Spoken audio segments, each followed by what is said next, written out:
जोहार। कृषि दर्शन कार्यक्रम में सभी किसान भाई बहनों का बहुत बहुत स्वागत है। कार्यक्रम की शुरुआत हो चुकी है। आइए सबसे पहले देखते हैं कृषि समाचार। नमस्कार, कृषि समाचार में आपका स्वागत है। मैं हूं आपके साथ गौतम। आइए देखते हैं आज कृषि समाचार में क्या है खास। हर गांव से तैयार किए जाएंगे 2 मॉडल किसान। कोडरमा के खुदरा मछली विक्रेताओं के लिए नए स्टॉल निर्माण के लिए अनुदान की सुविधा और अम्लीयता के उपचार के लिए बुआई से पहले खेत में मिलाएं चूना। और अब समाचार विस्तार से। राज्य सरकार ने निर्धन किसानों की आर्थिक उन्नति के लिए अब मनरेगा के तहत कृषि कार्य को भी जोड़ने की योजना तैयार की है। इस योजना के तहत प्रथम चरण में हर गांव से 2-2 किसानों को 2-2 लाख रुपए दिए जाएंगे। इससे राज्य के करीब 64,000 किसानों को लाभ मिलेगा। इसके लिए 750 करोड़ रुपए की योजना तैयार की गई है। इस राशि से किसान खेतों की मिट्टी पलटने, खेत में नई मिट्टी डालने और खेतों के समतलीकरण का काम कर सकते हैं। मत्स्य विभाग झारखंड सरकार द्वारा कोडरमा जिला में खुदरा मछली विक्रेताओं के लिए डोमेस्टिक मार्केट योजना चलाई जा रही है। इस योजना के तहत कोडरमा जिला के शहरी खुदरा मछली विक्रेताओं को नए स्टॉल निर्माण के लिए अनुदान की सुविधा उपलब्ध कराई जाएगी। स्टॉल की समेकित लागत 50,000 रुपये है, जिसमें सामान्य कोटि के गरीबी रेखा से ऊपर के लाभुक को 60%, ST, SC, विकलांग और BPL लाभुक को 80% अनुदान मिलेगा। आवेदन की अंतिम तारीख 25 अगस्त 2014 है। जिन किसानों के खेत की मिट्टी अम्लीय है, वो उन खेतों में किसी भी फसल की बुआई से पहले अम्लीयता के उपचार के लिए 1 क्विंटल चूना प्रति एकड़ की दर से मिट्टी में मिला दें। झारखंड के कुल कृषि योग्य भूमि के बड़े हिस्से की मिट्टी अम्लीय है। अम्लीय मिट्टी बेहतर पैदावार के लिए उपयुक्त नहीं होता, लेकिन इसका समाधान है। राज्य के किसान अम्लीय मिट्टी का उपचार करके अच्छी खेती कर सकते हैं। उपचार के संबंध में कृषि विशेषज्ञ की सलाह है। किसान भाई अभी बुआई के पहले अपने खेतों में अम्लीय मिट्टी के सुधार हेतु 1 क्विंटल बुझा हुआ चूना प्रति एकड़ की दर से प्रयोग करें, जिससे आप अच्छा पैदावार ले सकते हैं। जो किसान अभी तक धान की बुआई नहीं कर पाए हैं, अगर वो धान लगाना चाहते हैं तो बेहतर उपज के लिए विलंब से की जाने वाली धान की खेती के लिए अनुशंसित किस्मों का चयन करें। हाँ, और जो किसान भाई अभी तक दूध नहीं लगा पाए हैं, मतलब आपको माने जो आपको जुलाई तक भी नहीं कर पाए हैं, तो वैसे जो है उनके लिए जो कुछ प्रभेद है जो कि ध्यान में रखने की ज़रूरत है। जैसे हमारा वंदना है, फिर बिरसा विकास धान 109 है और 10 है। इन दोनों वैरायटी को, ये तीनों वैरायटी को आप अपना करके अभी भी धान की खेती अगर करना चाहें तो हम लोग कर सकते हैं और फसल हमें मिलेगी, जिनका अवधि है। जो कि ये सब जो प्रभेद है, ये आपको अगर अच्छा प्रबंधन करेंगे तो 25 से 30 क्विंटल तक के भी आपको यील्ड ले सकते हैं पर हेक्टेयर। ग्रबर एक ऐसा कृषि उपकरण है जिसकी सहायता से किसान छोटी एवं कम गहरी जड़ों वाली फसलों से खरपतवार निकालने का काम कर सकते हैं। इसकी कार्य क्षमता 15 से 18 डिसमिल प्रतिदिन है। आइए जानते हैं आज के लिए क्या है कृषि वैज्ञानिक की विशेष सलाह। पशुपालक भाई अभी के मौसम में अपने पशुओं को गला घोंटू, तिल बड़ुआ या डकहा लंगड़ा एवं खुरहा मुंहपका रोग से बचाने के लिए टीकाकरण जरूर कराएं।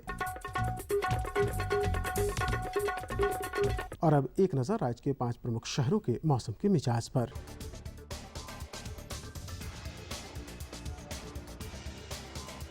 आज राज्य के 5 प्रमुख नगरों के अधिकतम और न्यूनतम तापमान कुछ इस प्रकार दर्ज किए गए। रांची का अधिकतम तापमान 29 डिग्री सेल्सियस और न्यूनतम 24 डिग्री सेल्सियस। जमशेदपुर का अधिकतम तापमान 31 डिग्री सेल्सियस और न्यूनतम 25 डिग्री सेल्सियस। मेदिनीनगर का अधिकतम तापमान 32 डिग्री सेल्सियस और न्यूनतम 25 डिग्री सेल्सियस। देवघर का अधिकतम तापमान 35 डिग्री सेल्सियस और न्यूनतम 28 डिग्री सेल्सियस। वहीं धनबाद का अधिकतम तापमान 32 डिग्री सेल्सियस और न्यूनतम 26 डिग्री सेल्सियस रहा।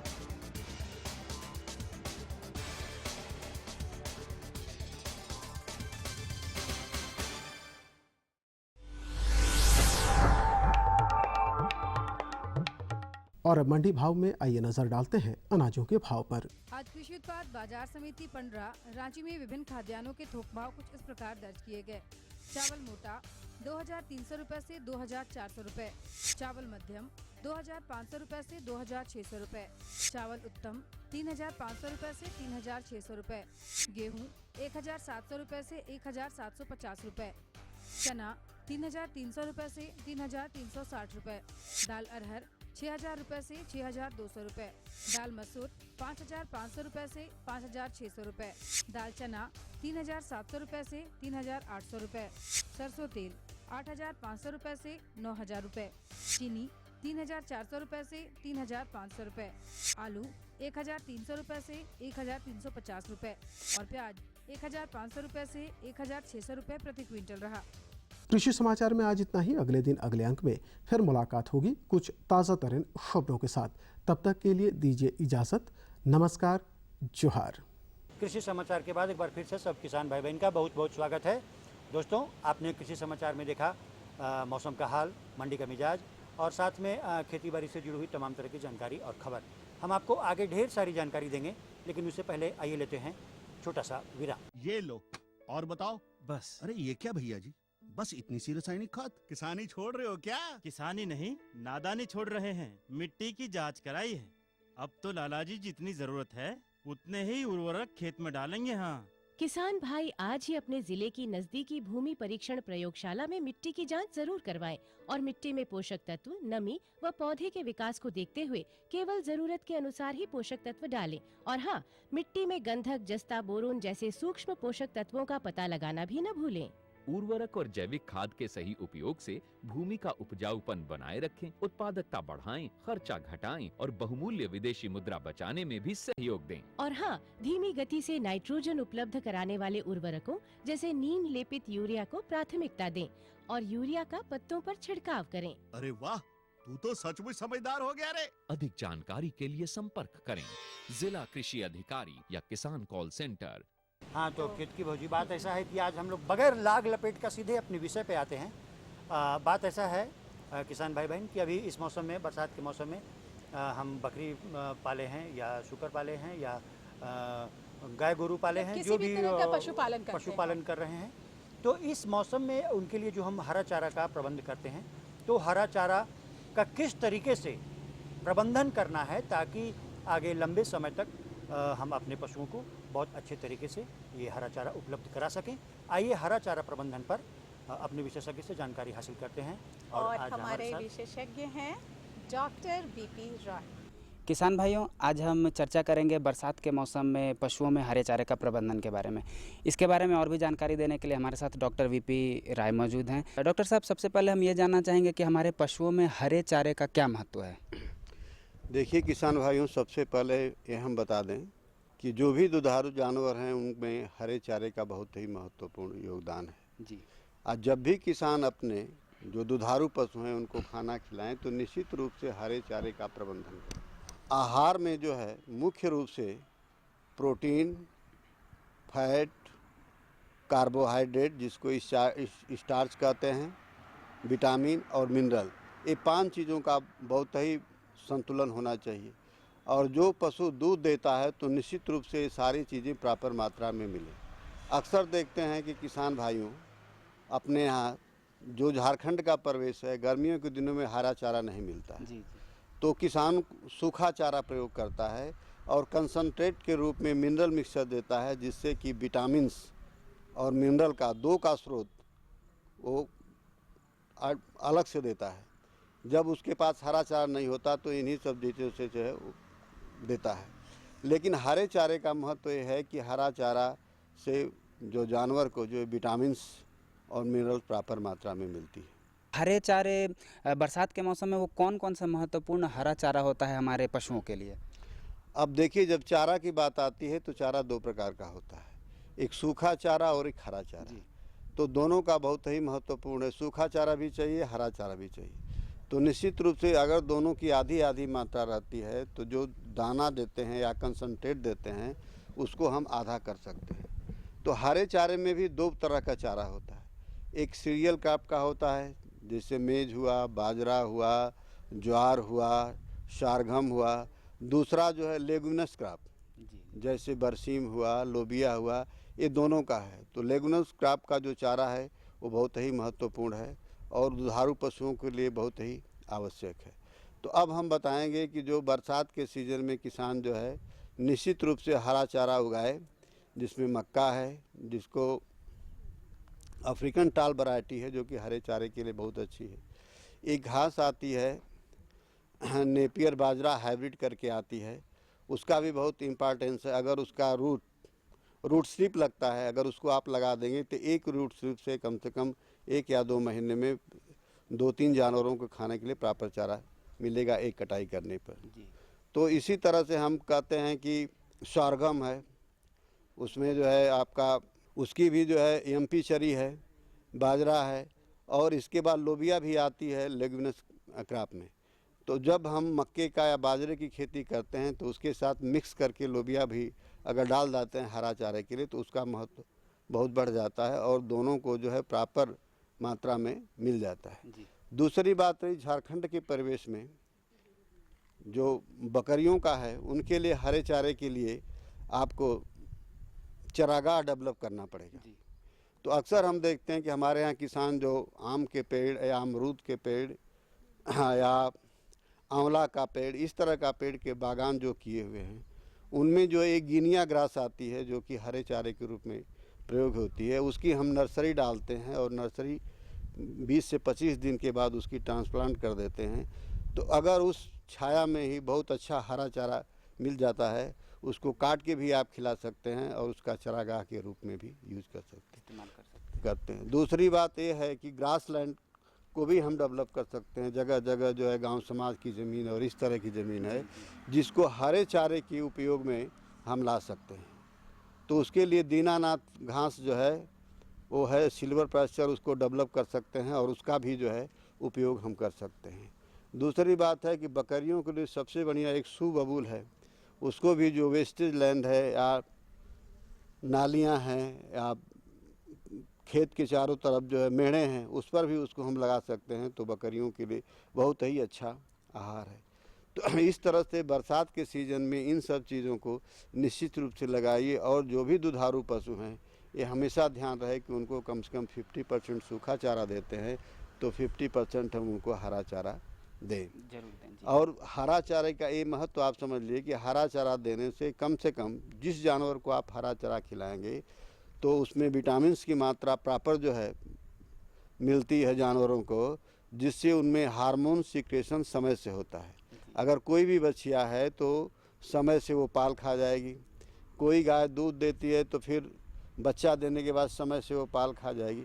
तो जो भी हार्मोन सिक्रेशन है उसका वो सारा जो है बॉडी को मेंटेन रखेगा और स्वस्थ रहेगा। और सबसे बड़ी बात है कि हरे चारा मिलने से जो विटामिन्स की मात्रा प्रॉपर जानवरों को मिलती है उनके बॉडी के अंदर रेजिस्टेंट पावर डेवलप होता है और ऐसे किसानों को बीमारियों का प्रकोप बहुत कम होता है। तो किसान भाई ये निश्चित रूप से ध्यान रखें कि पूरे season through out the year किसी न किसी प्रकार से हरे चारे की व्यवस्था दुधारू पशुओं के लिए बहुत ही महत्वपूर्ण है। डॉक्टर साहब, हरा चारे के प्रयोग के लिए हमारे किसान भाई को क्या देखभाल करनी चाहिए और क्या सुझाव होनी चाहिए?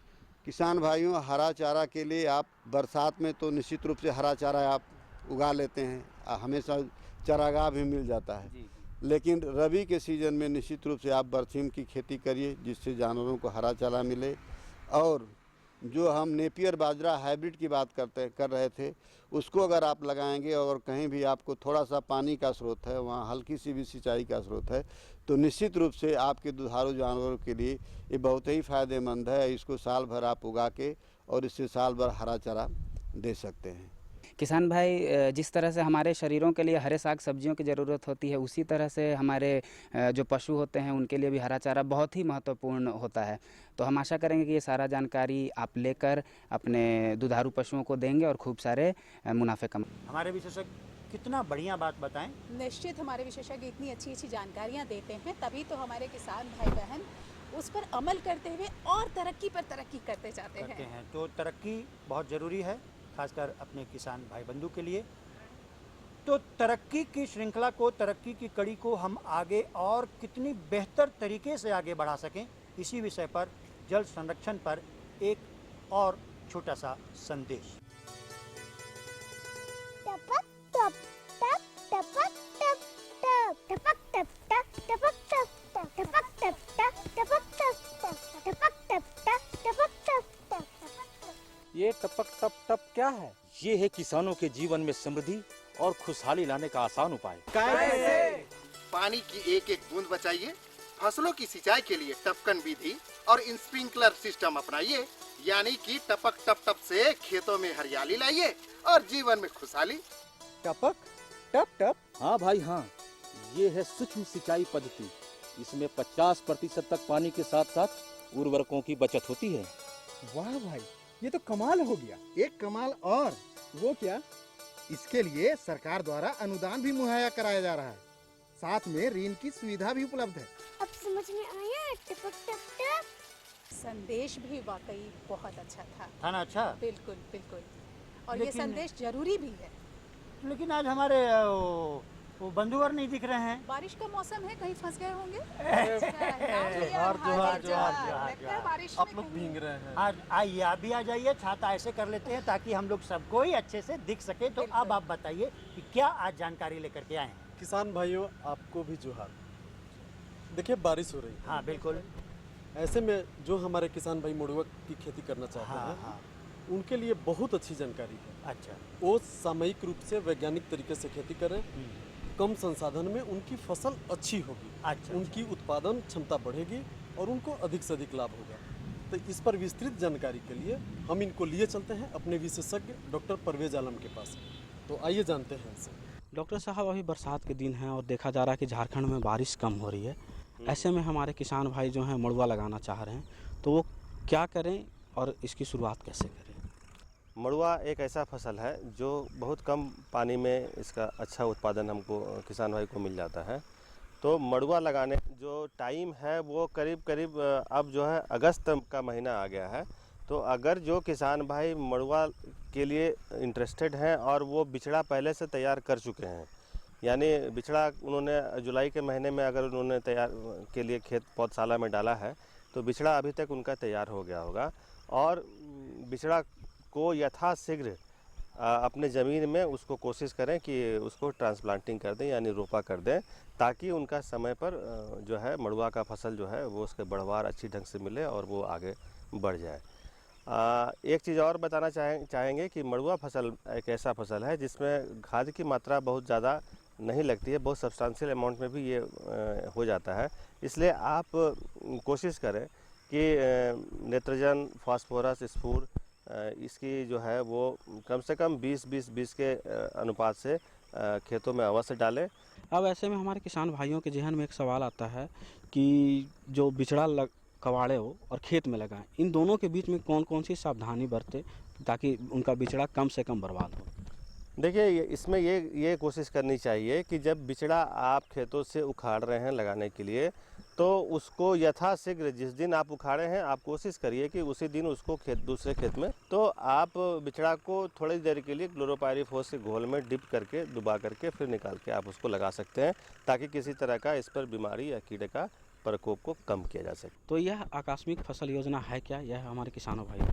हाँ, देखिए, आकस्मिक फसल योजना उस योजना को कहते हैं कि जब हमारे पास ख़राब सिचुएशन आ जाए, जैसे मान लीजिए कि जो नॉर्मल सिचुएशन ये होता है कि आपके क्षेत्र में जितना बारिश आपको मिलनी चाहिए उतना बारिश समय पर आपको मिल रही है।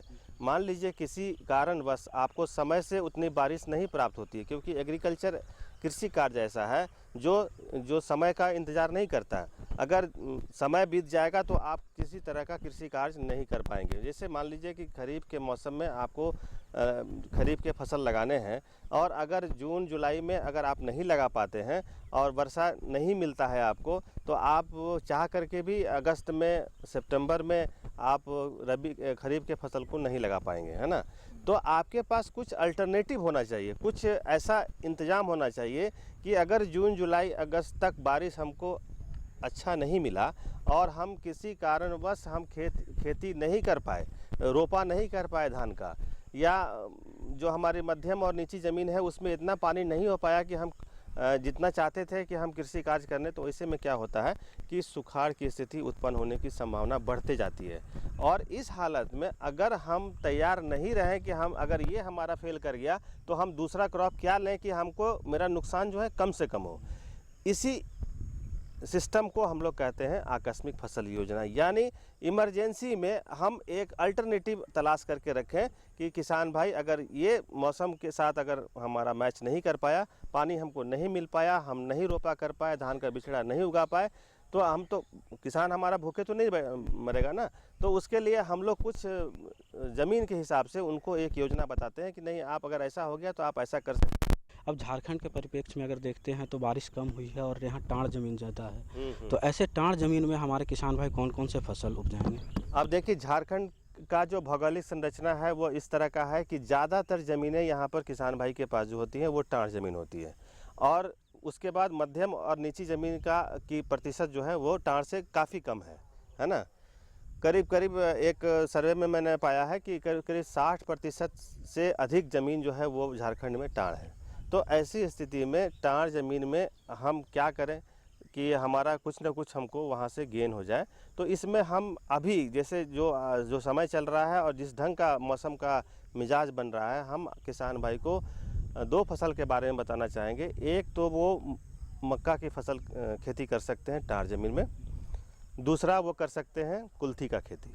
मक्का भी करना है तो उनको मक्का वैसे प्रभेद को लेना है जो कम समय में तैयार हो जाए, मतलब जो 70 से 80 दिन में पक करके तैयार होने वाली किस्में हैं वो मक्का के फसल के लिए वो ज़्यादा लाभप्रद हैं। इसमें बिरसा मक्का 1 या को ले सकते हैं। बेबी कॉर्न के लिए अगर आप जाना चाहते हैं तो बेबी कॉर्न भी आप एक अच्छा विकल्प है पैसा कमाने के लिए किसान भाई को, क्योंकि ये भी 60 से 70 दिन में तैयार हो जाता है और इसका डायरेक्ट मार्केट है और इससे उनको अच्छी आमदनी हो जाती है। दूसरा कुल्थी एक ऐसा क्रॉप है कि अगर आप टाण ज़मीन में कुल्थी के बीज को आप छींट दें तो इसमें बहुत कम मेहनत में कुल्थी किसान भाई को वहाँ पर मिल जाती है। इसका जो बीज दर होता है 20 केजी प्रति हेक्टेयर और जो औसत उत्पादन होता है वो 10 से 12 कुंटल प्रति हेक्टेयर किसान को मिल जाता है। तो अगर इस तरह की स्थिति बन रही है तो आप अपने मर्जी के हिसाब से आपको जो अच्छा लगता है आप मक्का की खेती कर सकते हैं, आप कुल्थी की खेती कर सकते हैं। शर्त यही है कि उसमें आप प्रभेद चुनने के टाइम में ये ज़रूर ध्यान रखिए कि प्रभेद जो है वो कम से कम दिन में पक करके तैयार होने वाली हो, ताकि आपको नुकसान कम से कम उठाना पड़े। डॉक्टर साहब ने जो बताया कि मड़ुआ लगाइए, कुल्थी लगाइए और मक्का लगाइए, अगर आप लगाते हैं तो कम बारिश में भी आप ज़्यादा मुनाफा कमाएंगे और कम समय में आपको ज़्यादा मुनाफा होगा। डॉक्टर साहब, आप हमारे इस कार्यक्रम में आए और इतनी अच्छी जानकारी दी, इसके लिए आपका बहुत बहुत धन्यवाद। धन्यवाद। जोहार किसान। वाह वाह, इतना बढ़िया जानकारी कि अगर मड़ुआ फसल का खेती कर रहे हैं तो अच्छी उपज लेने के लिए वैज्ञानिक खेती के लिए किन किन बातों पर ध्यान दें। बहुत अच्छी बात बताई हमारे विशेषज्ञ ने। तो किसान भाइयों, आज के दिन में, आज के अंक में हमको लगता है कि हमारा समय अब शेष होने को है, तो हम आपसे इजाज़त लें। इससे पहले आप कागज़ कलम उठाइए और लिखिए हमारा पता। हमारा पता है कार्यक्रम कृषि दर्शन कृषि प्रकोष्ठ द्वारा केंद्र निदेशक दूरदर्शन केंद्र रातू रोड रांची, पिन संख्या 834001। पता तो आपने नोट कर ही लिया है निश्चित रूप से किसान भाई बहनों, लेकिन कृषि संबंधी किसी भी तरह की समस्या हो या हमें सुझाव देना हो, आप खत अवश्य लिखिएगा। आप खत लिखेंगे तभी हम लोग आपकी कृषि संबंधी समस्याओं का समाधान करवा बिल्कुल पाएंगे। सही बात, क्यों? बिल्कुल। इसी के साथ हमारे कुमार साहब, मंगरा और मुझे और हमारी पूरी टीम को दीजिए इजाजत। जोहार।